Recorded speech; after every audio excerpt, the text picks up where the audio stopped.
مقامی ماہرین نظریاتی طور پر ایسے ہتھیاروں کی تیاری کے قائل تھے مگر ان کے وجود سے بے خبر تھے۔ میں ان خبروں کے مطالعے میں ڈوبا ہوا تھا کہ فون کی گھنٹی بجی اور میں چونک کر انسٹرومنٹ کی طرف متوجہ ہو گیا۔ گھنٹی دوبارہ نہیں بجی، جس کا مطلب تھا کہ کاؤنٹر پر فون اٹھا لیا گیا تھا۔ چند ثانیوں بعد دوسرے ملازم نے کیبن میں آ کر رازدارانہ لہجے میں بتایا کہ وہ جہانگیر کی کال تھی۔ میں نے فوراً ریسیور اٹھا لیا۔ میرے ہیلو کے جواب میں ریسیور پر جہانگیر کی گھبرائی ہوئی آواز ابھری، یار میں تو سمجھ رہا تھا کہ کوئی چھوٹی موٹی گڑبڑ ہوئی ہوگی، مگر اخبار سے پتہ چل رہا ہے کہ کل ادھر کوئی بہت بڑی مصیبت نازل ہوئی تھی۔ منیر بتا رہا تھا کہ میری دکان میں کچھ نہیں ہوا تھا، وہ واقعہ کافی دور پیش آیا تھا۔ منیر نے تم سے جھوٹ نہیں بولا؟ اب تم کیوں پریشان ہو؟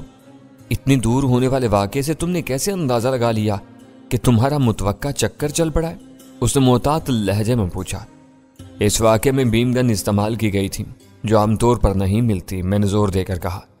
شاید تم مجھے بتا چکے ہو کہ بیم گن ہر آئی مین کا خصوصی ہتھیار ہوتی ہے، مگر یہ بھی تو فرض کیا جا سکتا ہے کہ کسی اور نے کہیں سے وہ گن حاصل کر لی ہو۔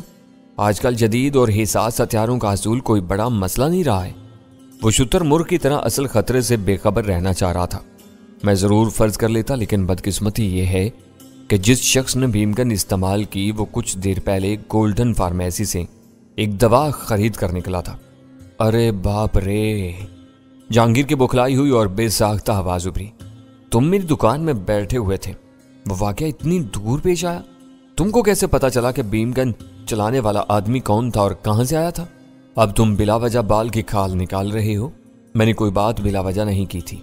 اس شخص کا سلطان شاہ سے ٹکراؤ ہوا تھا۔ میں پھر کہہ رہا ہوں کہ آثار اچھے نہیں ہیں، تم بھی پیچھے ہٹ جاؤ۔ میری فکر چھوڑو اور اپنا دل مضبوط رکھو۔ میں حیران ہوں کہ تم کچھ عرصے تک بیکار رہ کر اتنے ڈرپوک ہو گئے ہو۔ پہلے تم بہت شیر دل ہوا کرتے تھے۔ میں اب بھی وہی آدمی ہوں، اس نے دعویٰ کیا۔ بے خبری میں آنے والی ناگہانی موت سے ڈرنا بزدلی نہیں ہے، آدمی کو اپنا دامن بچا کر چلنا چاہیے۔ شاباش! میں نے اس کا حوصلہ بڑھایا۔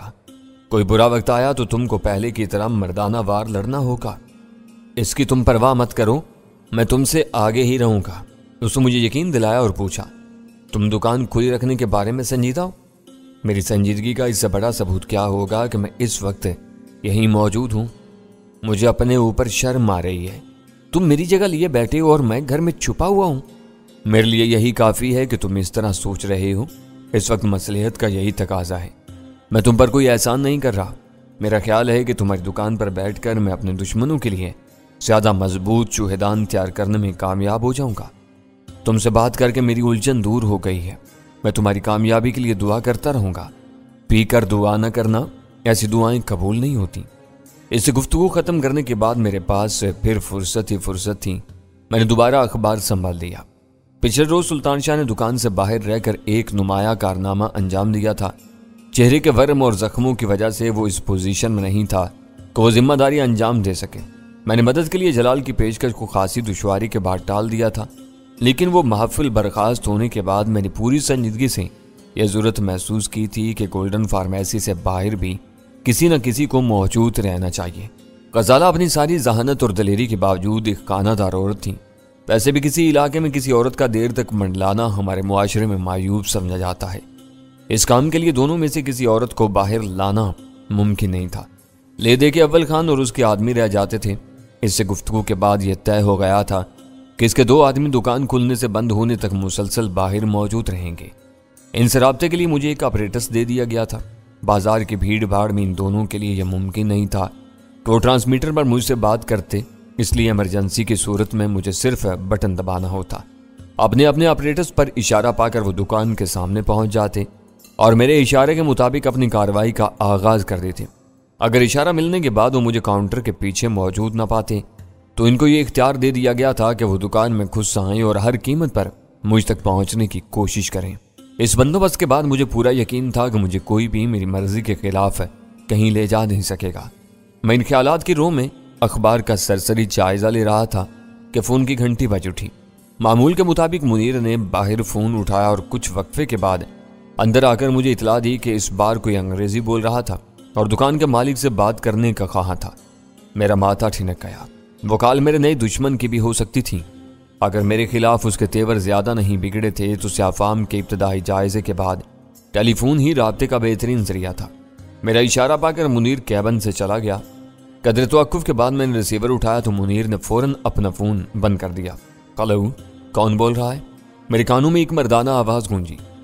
منیر ایک مقامی سیلز مین تھا اور اس کا ہر وقت مقامیوں سے رابطہ رہتا تھا۔ وہ زیادہ پڑھا لکھا بھی نہیں تھا۔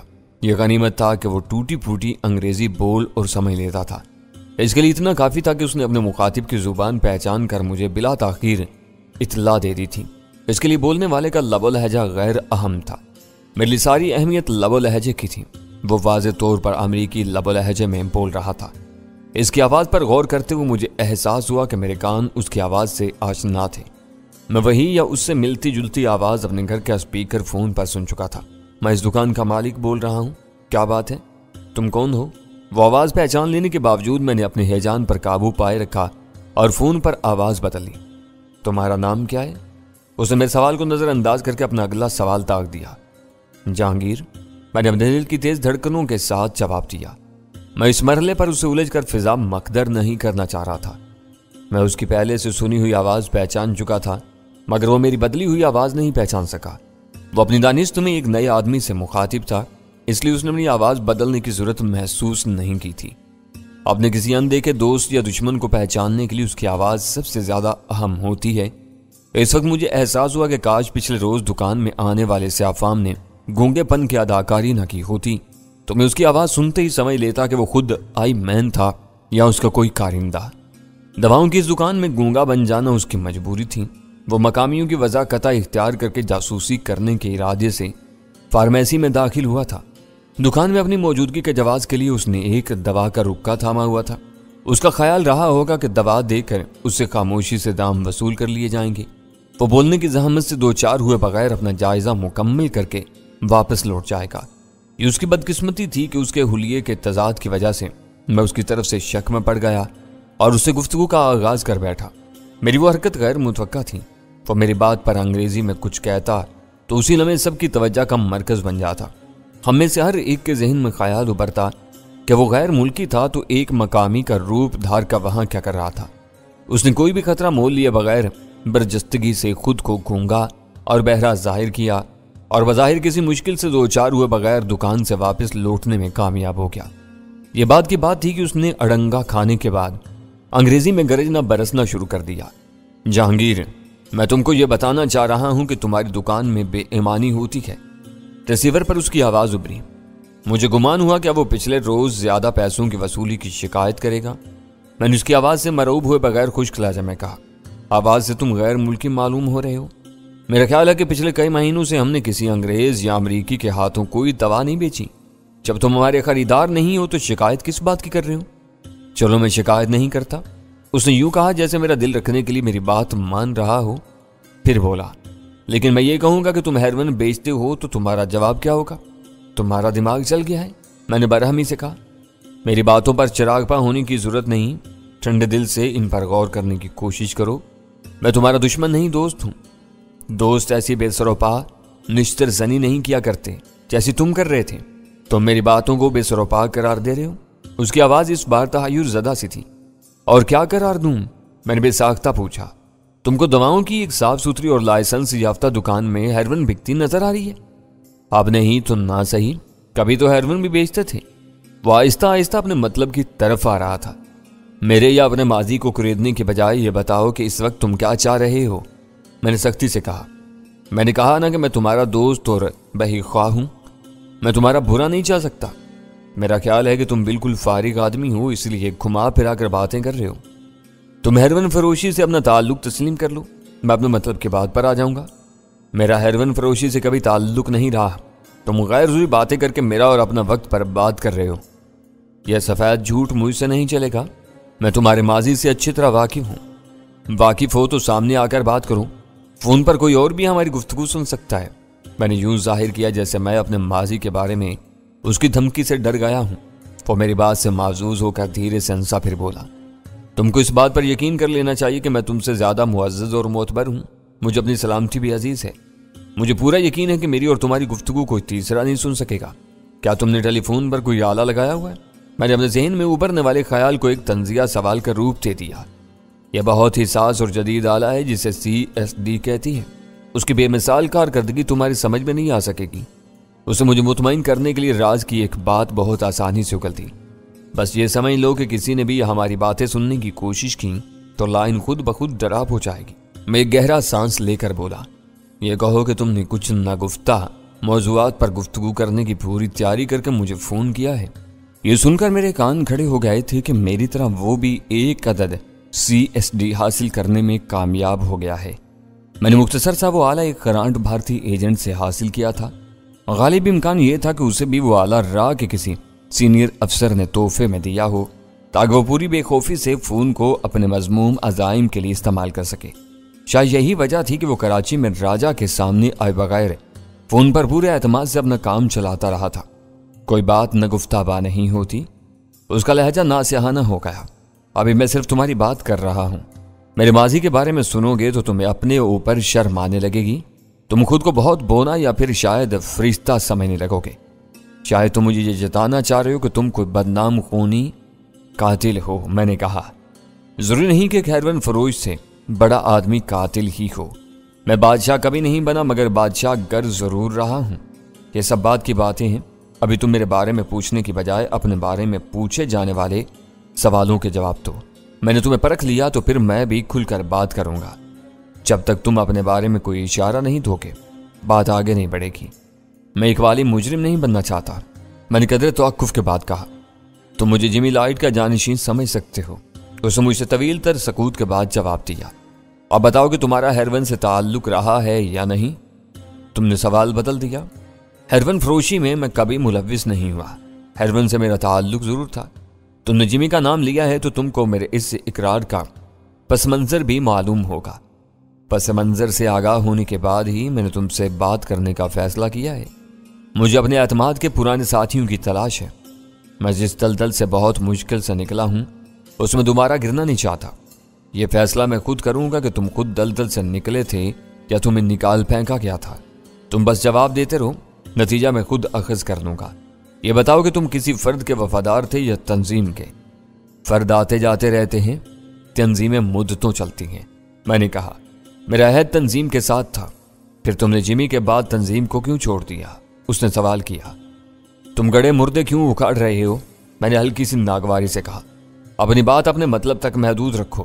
ویسے یہ تاثر دینا چاہ رہا تھا کہ ماضی کے حوالے سے میں اس سے بات کرنے پر آمادہ ضرور ہو گیا تھا مگر اس سے مرعوب نہیں تھا۔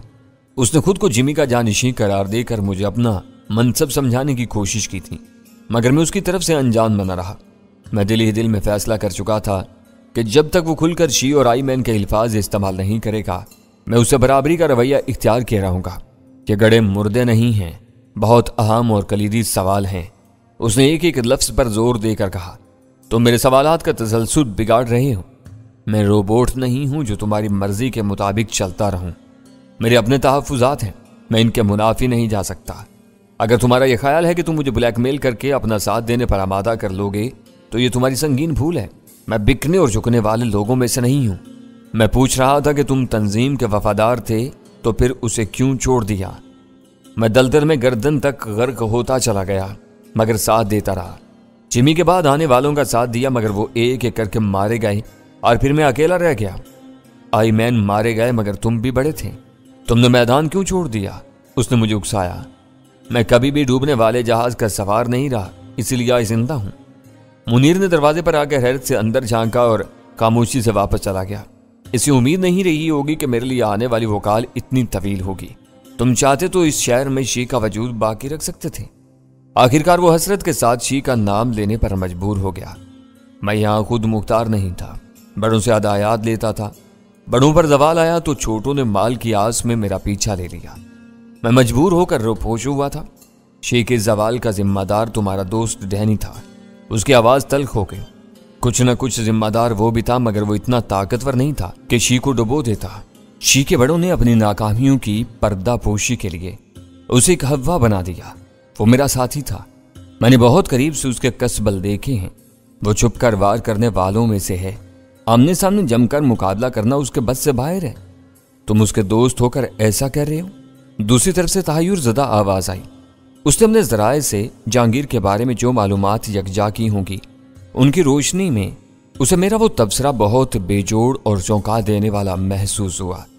میں اسے آج بھی اپنا دوست کہتا ہوں، مگر اس سے الگ اور ہوشیار رہتا ہوں۔ تم اس کے بارے میں عجیب باتیں کر رہے ہو، میں تمہارے اس رویے کا سبب جان سکتا ہوں؟ وہ پکا انا پرست ہے، اپنے سامنے کسی کو کچھ نہیں گردانتا۔ شی کو دغا دیا، دوستوں سے وفا نہیں کی۔ تمہارے ساتھ اس نے کیا زیادتی کی؟ اس نے تجسس آمیز ہمدردی کے ساتھ سوال کیا۔ وہ موقع غنیمت تھا، لوہا گرم تھا، میں مناسب ضرب لگا کر اسے اپنی مرضی کے مطابق ڈھال سکتا تھا۔ میں نے آزردگی سے جواب دیا، یہ پوچھو کہ کیا رہ گیا؟ اس کی زیادتی کا بدلہ میں اس کی عورت سے ضرور لوں گا۔ وہ شی کا ہوا نہ میرا ہو سکا، اس کا وقت جلد ہی پورا ہونے والا ہے۔ میں نے کچھ نہ کہتے ہوئے بھی اسے بہت کچھ بتا دیا تھا۔ میرے الفاظ سے اس نے ایک ہی نتیجہ اخذ کیا ہوگا کہ ڈینی نے جہانگیر کی بیوی کو ورگلانے کی کوشش کی ہوگی۔ یہ زخم ایسا ہوتا ہے جو کبھی منتمل نہیں ہوتا۔ زخم کھانے والا کچھ کر سکتا ہے، نہ کسی سے کہہ سکتا ہے۔ سارا دکھ اپنی ذات میں جھیلتا ہے۔ اس کا درمان ایک ہی ہوتا ہے کہ کبھی مقدر یاوری کرے اور داؤ چل جائے تو وہ بھی وہی کچھ کر گزرے جو اس کے ساتھ کیا گیا تھا۔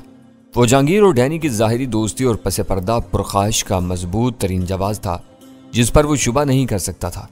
میں تمہارا زخم نہیں کریدتا۔ اپنے تجسس کا جواب حاصل کرتے ہی اس نے گفتگو کا رخ یکا موڑ دیا۔ تم بتا رہے تھے کہ تم نے لٹیروں سے محفوظ رہنے کے لیے مجبوراً روپوشی اختیار کی تھی۔ شی کا سفینہ ڈوب رہا تھا۔ ہوا خیزی کے اس دور میں لوٹ مار شروع ہو گئی۔ جس کے ہاتھ جو لگا وہ لے بھاگا۔ کروڑوں کا دھندا یکا یک ڈوبتا ہے تو یہی افراتفری دیکھنے میں آتی ہے۔ اس کی آواز متاسفانہ ہوگی۔ کچھ نہ کچھ تمہارے ہاتھ بھی لگا ہوگا۔ بس پارسائی کی قسم نہیں کھا سکتا۔ لوٹ کے مال میں حصہ بنایا ہوتا تو آج گزارے کے لیے میڈیکل اسٹور نہ چلا رہا ہوتا۔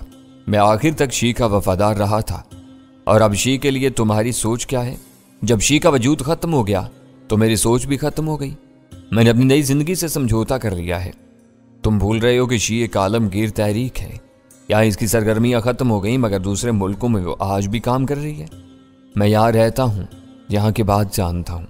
جمی امریکہ میں قتل ہوا، اس کے جانشین یہاں مارے گئے۔ میں سمجھ رہا تھا کہ وہ مجھے گھیر کر کہاں لانا چاہ رہا تھا۔ شاید انہی حربوں سے اس نے جوشی کو رام کیا تھا۔ وہ یہ جاننے کا خواہاں تھا کہ شی دوبارہ ابری تو میرا کردار کیا ہوگا۔ اسے اپنے جال میں پھانسنے کے لیے ضروری تھا کہ میں اسے اپنی حمایت کا یقین دلاتا، مگر اس کا اضطراب محسوس کر لینے کے بعد مجھے اس یقین دہانی کی اجلت نہیں تھی۔ تمہاری ہر بات درست ہے، مگر پھر بھی میں یہ جاننا چاہتا ہوں کہ شی کو دوبارہ زندگی دینے کے لیے تم کیا کر سکتے ہو؟ میں ایک کارکن تھا، میں کیا کر سکتا ہوں؟ اس بڑے کام کا بیڑا کوئی آئی مین ہی اٹھا سکتا ہے۔ تم کو اندازہ نہیں ہے کہ اس وقت تم کس سے بات کر رہے ہو۔ وہ کھلنے پر مجبور ہو گیا۔ یہاں شی کا نام دوبارہ چمکے گا۔ میں سلور آئی کے ساتھ یہی قصد لے کر یہاں آیا ہوں۔ اوہ، تو تم آئی مین ہو؟ میں نے تحیر اور خوف سے دہرایا۔ میں نے تم سے بلا وجہ اتنی لمبی چرا نہیں کی۔ تمہارے جواب سن کر میں نے تمہارا دماغ پڑھ لیا ہے۔ اندر سے تم آج بھی شی کے وفادار کارندے ہو۔ مجھے اپنا کام آگے بڑھانے کے لیے تمہاری اور تم جیسے دوسرے ساتھیوں کی اشد ضرورت ہے۔ میری ٹیم بن جائے تو پھر میں تمہیں اپنے کمال دکھاؤں گا۔ اس کے ساتھ تمہیں ڈینی کو اپنے راستے سے ہٹانا ہوگا، میں نے پرخیال لہجہ میں کہا۔ اس بار میری آواز احترام آمیز تھی۔ اس کے بارے میں تمہارا تجزیہ 100% درست ہے۔ اور اس نے منافقت سے کام لیتے ہوئے کہا، اسے کوئی دل چلا خود ٹھکانے لگا دے گا۔ ہمیں اس پر اپنی توانائیاں برباد کرنے کی کوئی ضرورت نہیں۔ ہو سکتا ہے کہ کسی وقت تم ہی یہ کام کر گزرو۔ اس کی خوش فہمی پر میں دل ہی دل میں ہنس کر رہ گیا۔ میں نے سنجیدگی سے پوچھا، کیا تم نے ہیروین کی بات اسی لیے چھیڑی تھی؟ وہ ہماری شہر رگ ہے، وسائل کے بغیر کوئی تنظیم زندہ نہیں رہ سکتی۔ اس نے کھل کر جواب دیا۔ اس بارے میں تم مجھ سے کیا چاہتے ہو؟ میں نے عاجزانہ لہجے میں پوچھا۔ فی الحال صرف تمہارے تعاون کی یقین دہانی درکار ہے۔ تمہاری آواز سے اندازہ ہو رہا ہے کہ تم اپنے آئی مین کو کبھی مایوس نہیں کرو گے۔ سچ پوچھو تو یہ میرے لیے بہت بڑا اعزاز ہے کہ میں ایک آئی مین سے ہم کلام ہوں۔ میں اپنی ان تلخ کلامیوں پر تم سے معافی چاہتا ہوں جو تمہارے تعارف سے پہلے میں کر گزرا ہوں۔ بس آئندہ شکایت کا موقع نہیں دینا۔ وفا کرو گے تو سراسر فائدے میں رہو گے، مگر میری ایک التجا ہے۔ مجھے امید ہے کہ تم اسے نظر انداز نہیں کرو گے۔ میں نے لجلجائی ہوئی آواز میں کہا۔ کہہ ڈالو، میں سن رہا ہوں۔ اس کی آواز نخوت آمیز ہو گئی۔ میں یہ یقین کرنا چاہتا ہوں کہ میں دھوکہ نہیں کھا رہا، صحیح آدمی سے وفاداری کا اظہار کر رہا ہوں۔ کیا یہ کافی نہیں ہے کہ میں خود تم سے باتیں کر رہا ہوں؟ اس نے ہلکی سی تیزی کے ساتھ پوچھا۔ شی کے اندرونی حالات سے واقفیت رکھنے والا کوئی بھی آدمی یہ سب باتیں کر سکتا ہے۔ میں نے عاجزی سے کہا، میں زخم خورتا ہوں، برے دنوں میں شی کے نام پر میں نے بہت کچھ کھویا ہے۔ میرے بارے میں 20 سوال کر کے تم نے اپنا اطمینان کر لیا، اب میری تسلی بھی کرا دو۔ میں شی کے نام پر دوبارہ دھوکہ نہیں کھانا چاہتا۔ میرے سوا یہ باتیں اور ان میں پنہاں سچ جھوٹ کون بول سکتا ہے؟ اس کی آواز میں مزید تیزی آ گئی۔ دیکھو تم ناراض ہو رہے ہو، میں گڑ گڑایا۔ ڈینی منماش ہے، وہ بھی میرے ساتھ ایسی باتیں کر سکتا ہے۔